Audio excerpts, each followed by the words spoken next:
morning, everybody. How are we all doing today? Weather, very peculiar. Name of the movie. Yeah, it was pretty warm out early this week, and it is a chilly 22. Not quite bitterly cold, but dancing with bitterly cold today. What's the weather like in your neck of the woods?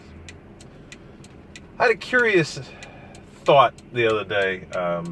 That frankly, it's something I've thought about many times, but Facebook meme solidified it. Is that the appropriate term, Facebook meme? Meaning a meme that I saw on Facebook? And of course, the whole word meme has come to mean something a little more pigeonholed than it used to be. Or I suppose I should say, the way that people get their memes is through these funny little created pictures. Put some text on a silly picture and you got yourself an instant meme. Regardless. The question is about drugs. And specifically, why is it that alcohol, caffeine, and nicotine are acceptable drugs, whereas other drugs are not? Specifically marijuana, but more than just that.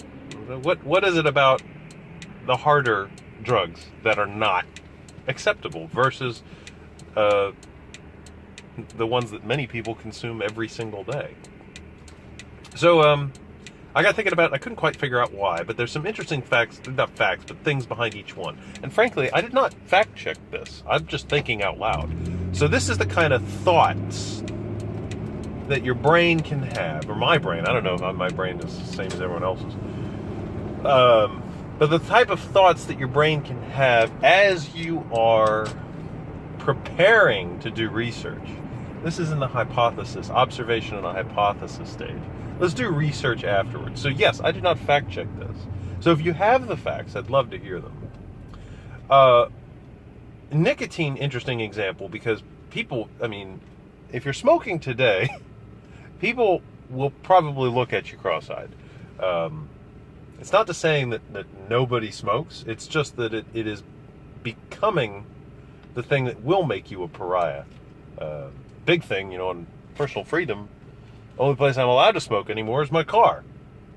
There's no ashtrays in hotels. There's no smoking section in restaurants.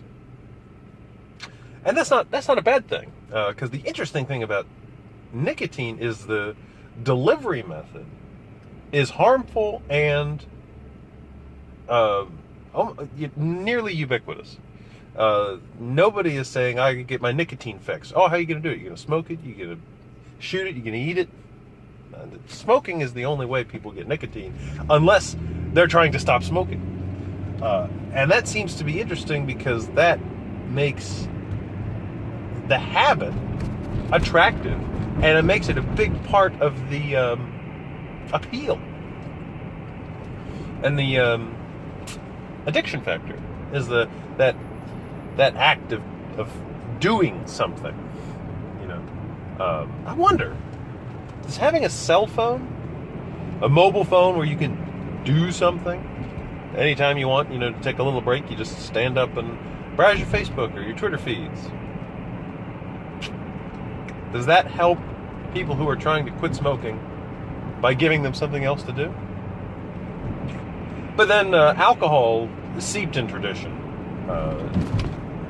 They've tried outlawing it before, and that was repealed. It's just, it's harmful, but not in the way that it's used in most situations.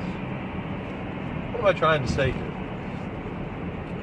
But it goes back so far, and wine pairings with meals, beer connoisseurs,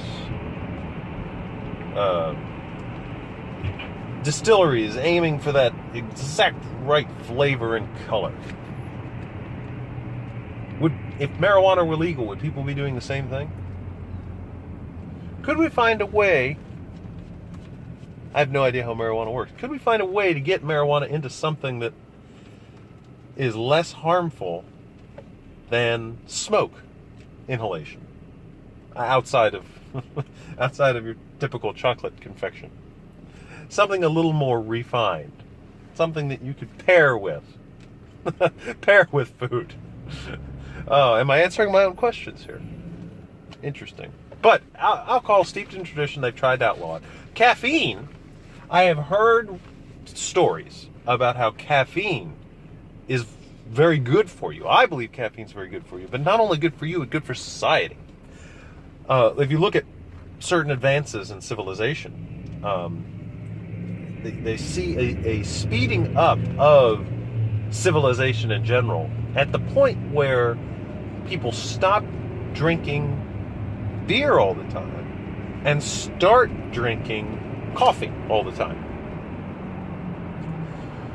I'm not sure where that point in history is, but I've heard that argument come from several different sources. I have no idea when that would have been. 1780? 1840? But up until that point, people would drink beer all the time. And a big part of that is because beer you knew was clean, because it had been pasteurized. Whereas alcohol, not. Or water, tap water, not. Whereas then the Arabics were drinking coffee as a tradition. And that came to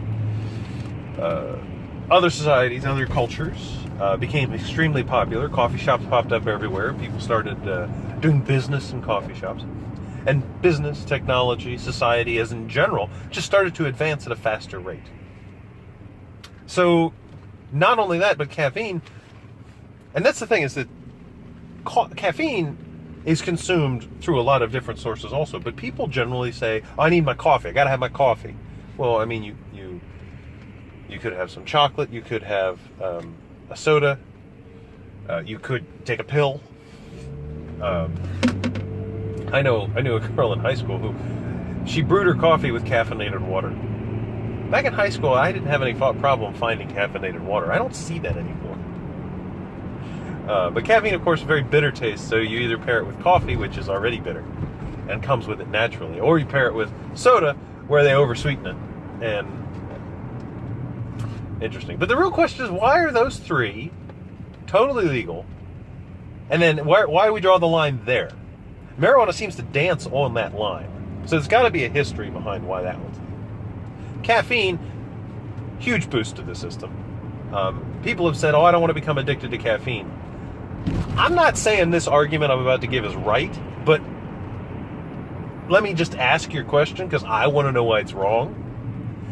You don't want to become addicted to caffeine, but you're already addicted to food. I see you eating every single day. Why shouldn't you also have caffeine every day? Now, again, I don't know why. I don't know if that argument is correct or not. I'd like to break that argument up. But again, scientific method, here's a hypothesis. Let's try and disprove it with all our might. And I'm not really trying with all my might, but I can tell you that I've never had that hypothesis disproven. And then alcohol, I guess, just seeped in tradition. And then nicotine, it's probably a money thing. I mean, they're doing everything they can to slowly inconvenience you to get nicotine through tobacco. It's not nicotine. Is nicotine bad for you? That's a good question. If they were to put nicotine, coffee with nicotine in it, if they were, okay, so my office, I get free coffee, all the coffee you can drink. What if they were to put nicotine patches right there also? Not because everyone in my office smokes and they're trying to make a stop or help us to quit.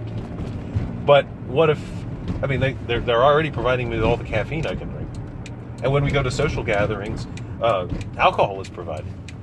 Why does my office never, ever, ever give me nicotine? And nicotine give you a little buzz, give you a little boost. I've never experienced it myself. I've only ever smoked cigars, and I hardly ever, I don't really inhale. So if I'm getting any nicotine, it's very slight. So, I don't know. There's a lot behind that I'm just not sure about. So that's food for thought for your weekend. I hope everybody has a great one. We'll catch you on Monday. I was asked one more time, Or suggested one more time that I should do jokes on the show. So maybe I will do jokes every Friday starting next week. Hope you enjoy it. In any event, have a nice day.